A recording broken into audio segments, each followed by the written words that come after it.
Então vamos lá, vamos começar. Fala Jedis, beleza? Estamos de volta no nosso canal Jedi das Exatas e agora com a novidade Jedi das Exatas no Enem. Olha que coisa linda, hein? E nós vamos começar já arrebentando, hein? Análise combinatória. E nós vamos falar hoje sobre o princípio multiplicativo e a questão da permutação. Beleza? Então vamos lá, vamos iniciar o nosso processo. Moçadinha, mas é fundamental para a gente aqui, nesse processo do princípio da contagem, a palavrinha ou e, tá? O que significa para nós esse ou e esse e? Então, o ou, eu usei a palavra ou, uma coisa ou outra, nós vamos somar. E se a gente usar a palavra e, nós vamos multiplicar, beleza? Então, vamos pegar um exemplo aqui.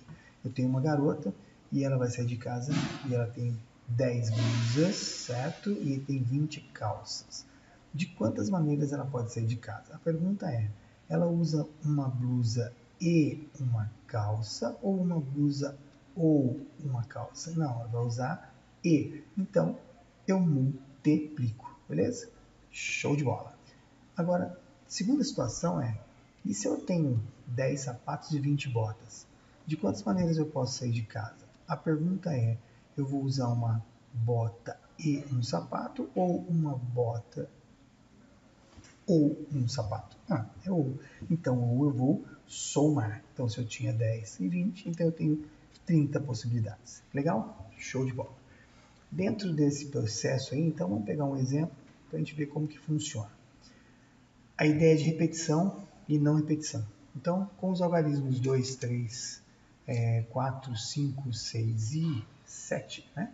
A gente pode fazer números de 3 algarismos de quantas formas? Então, basicão, eu posso repetir, como eu tenho 6 números, então 6 vezes 6 vezes 6. A ideia aqui é, eu vou usar um número e um segundo número e um terceiro número, então eu vou multiplicar, certo? E a pergunta é, e se esses algarismos fossem distintos? Muda alguma coisa? Muda. Porque o que acontece? Vamos lá. Primeiro, eu tenho aí 5 números que eu posso utilizar. Desses 5 números, eu escolho 1, então fica 4, eu escolho 1, fica 3, escolho 1, fica 2, então o processo aí é só a gente estar multiplicando os valores. Então aqui é bem tranquilinho, exercício simples, só para a gente dar uma pensada. Dentro dessa regra aí, que a gente estava falando do tracinho, eu sempre tenho que começar pela casa, que a gente vai chamar casa da encrenca, ou seja, aquele lugar onde eu tenho um problema, e depois disso lembrar que a partir do momento que eu já usei um elemento, eu vou desconsiderar o próximo, certo? Então, sempre um a menos. Então, vamos pegar essa ideia aqui de que eu tenho os números de 1 a 7. Quantos números pares de 3 algarismos a gente pode formar? Aí a pergunta é, se eu tenho 3 algarismos, onde tem um problema? Eu tenho um problema onde? Aqui, ó, na casa da encrenca. E o que é essa casa da encrenca? Eu preciso que ele seja par. Para que o número seja par, neste caso, ou eu uso 2, ou eu uso 4, ou eu uso 6, tudo bem? Então eu tenho 3 possibilidades. Como ele não falou nada de ser distintos, então eu tenho 7 possibilidades para essa casa e tenho 7 possibilidades para essa casa. Então, na verdade, é só multiplicar os 3 aí e a resposta é 147, beleza? Agora, e se por exemplo eu tivesse esses números, né, 1, 2, 3, 4, 5, 7 e 9, e eu quero formar números pares, só que agora eu vou usar 4 algarismos, todos distintos. De quantas maneiras eu posso fazer? Então vamos começar aqui. Qual que é a casa da encrenca? A casa da encrenca tem que ser par. Então só pode terminar em 2 ou 4, beleza? E aí eu tenho 2 possibilidades, legal? Só que agora, como eu já sou obrigado a usar uma delas, então veja bem, a hora que eu usei uma delas, que eu tinha 7, sobram 6 para mim.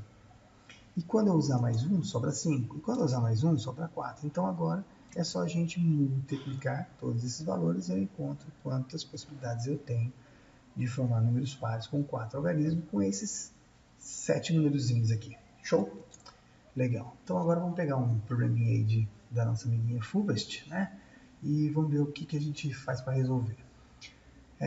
Dá uma lida aí, com calma, né? Tenta resolver, que na sequência eu já vou resolver para você, beleza? Legal. Agora que você já resolveu ou tentou resolver, vamos ver o que a gente pode fazer para resolver esse problema. A Maria está com uma senha, né, de 4 dígitos e ela tem aí 5 números que ela pode usar.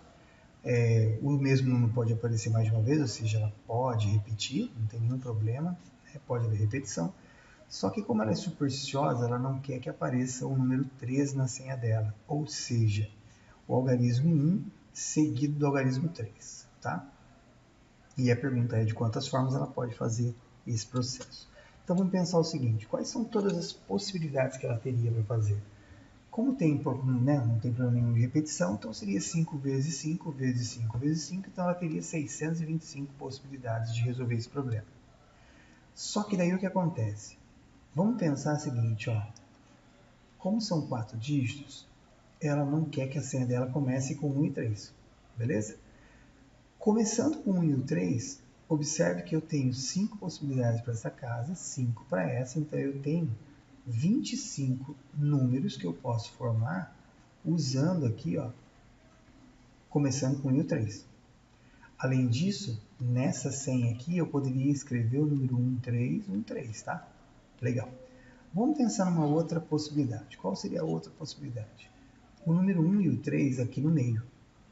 Com o número 1 e o 3 aqui no meio, o que acontece? Sobra 5 para mim aqui, sobra 5 para mim aqui. Então, aqui também tem 25 possibilidades. E observe que aqui não vai ter problema do 1 e o 3, 1 e o 3, por quê? Porque aqui não forma 1 e 3 aqui, não forma 1 e 3 aqui. Legal. A terceira forma de a gente formar, né? A terceira maneira que a gente pode fazer a senha dela gerando 13 seria também aqui, ó, 5 possibilidades vezes 5 possibilidades, eu teria 25. Só que lembrando que aqui também eu conseguiria fazer o número 1313. Então vamos pensar o seguinte, ó. Além disso, não me interessa essa senha 1313, certo? Então, quantas senhas eu tenho até aqui? Eu tenho 75. Mas eu contei esse 13, contei esse 13, então é melhor eu tirar uma vez esse 13. Então, 75 menos 1, eu tenho 74 possibilidades de senhas que tem o número 1 e o 3. Como eu tenho 625, se a gente tirar essas 74, o que vai acontecer? Eu vou sobrar para mim aí, ou seja, eu tenho 551 possibilidades. Legal? Então tá aí, vamos dar uma passada rápida aqui. Show de bola. Beleza? Vamos para um próximo exercício aqui que diz o seguinte, ó. Um banco ele solicitou aos seus clientes a criação de uma senha pessoal. Essa senha tem 6 dígitos, tá? E são formados pelos algarismos de 0 a 9. Entretanto, um especialista, que é em sistema de segurança, recomendou à direção do banco recadastrar seus usuários, solicitando para cada um deles a criação de uma nova senha, todas com 6 dígitos, porém permitindo o uso de 26 letras do alfabeto, além desses algarismos de 0 a 9. Nesse novo sistema, cada letra maiúscula e cada letra minúscula são distintas. Então, a pergunta é, além disso, e outra coisa, além disso também era proibido o uso de outros tipos de caracteres. Legal? Então, ele só pode usar a letra maiúscula, minúscula e os números de 0 a 9. Uma forma de avaliar uma alteração no sistema de senhas é a verificação do coeficiente de melhora. E o que significa isso? É a razão, é a divisão do novo número de possibilidades com relação à anterior, ou seja, as senhas anteriores. E aí a pergunta é, qual é o coeficiente de melhora neste caso? Então, vamos resolver esse problema pensando assim. As minhas possibilidades antigas, vamos chamar de PA, possibilidades antigas. Legal? Quais eram as possibilidades que eu tinha? 1, 2, 3, 4, 5, 6 casas, onde ele podia usar os números de 0 a 9, ou seja, ele tinha 10, não tinha problema nenhum de repetição, então, ou seja, ele tinha uma chance de fazer 10 a sexta. Legal? Porém, nessa nova senha agora, vamos pegar as possibilidades novas aí, né, as novas senhas, eu vou ter 1, 2, 3, 4, 5, 6 dígitos, porém, em cada casa dessa aqui eu posso entrar os números de 0 a 9, pode entrar 26 letras minúsculas, pode entrar 26 letras maiúsculas. Ou seja, na verdade, eu tenho 62 possibilidades para cada uma dessas situações aqui, ó.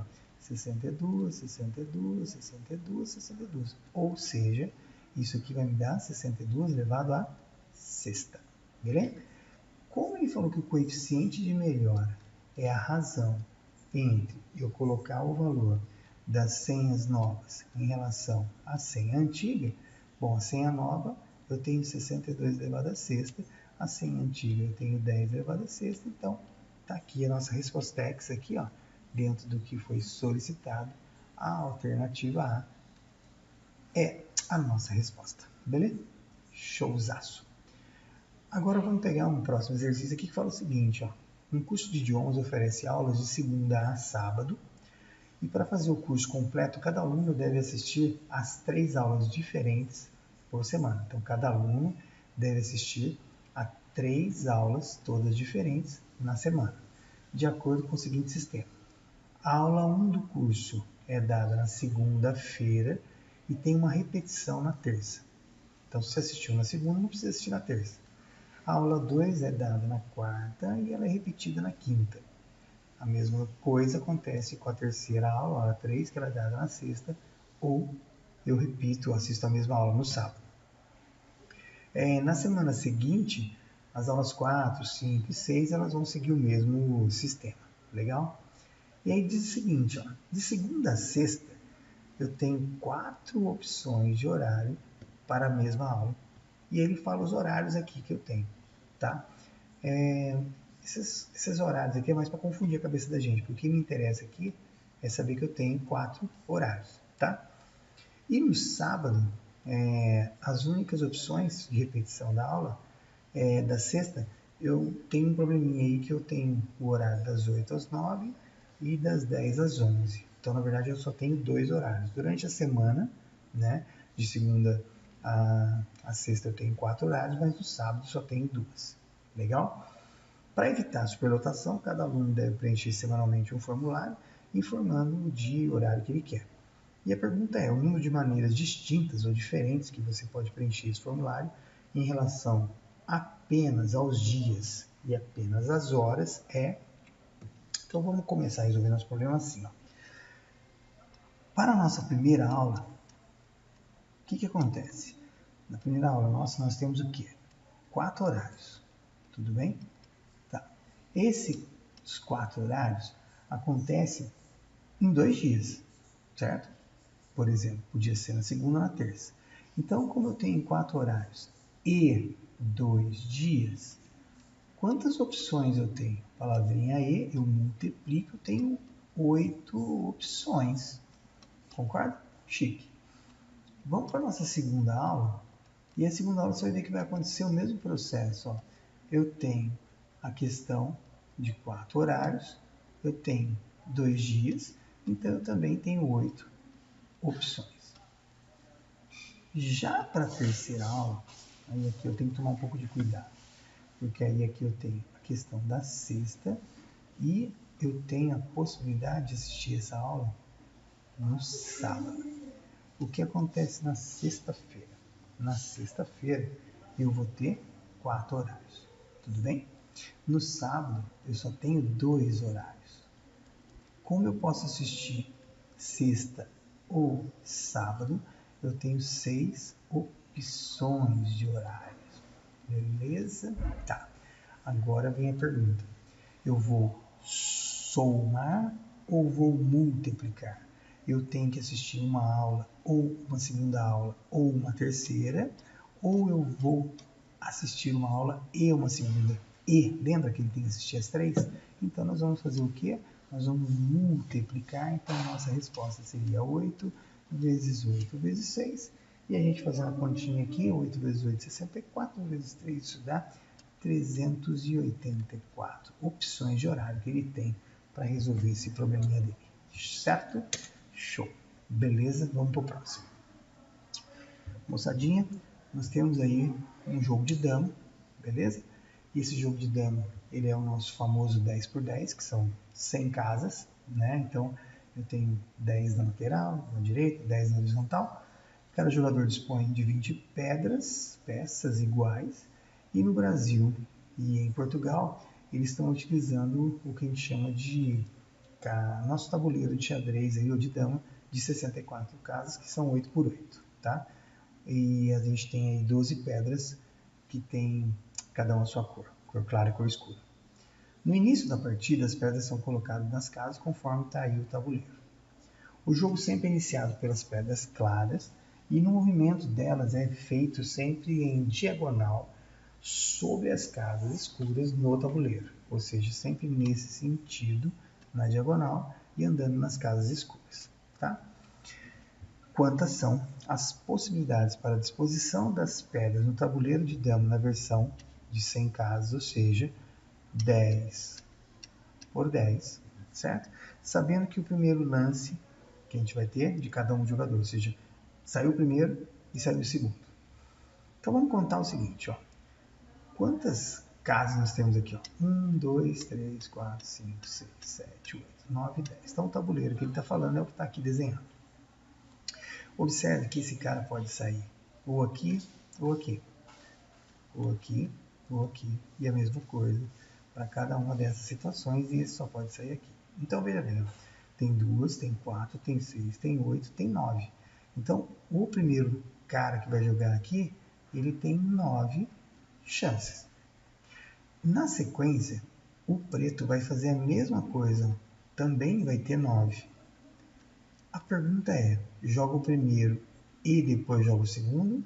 Ou joga o primeiro ou joga o segundo? A palavrinha é, joga o primeiro e joga o segundo. Então, quais são as nossas possibilidades? Nossas possibilidades são 81 depois do primeiro e do segundo.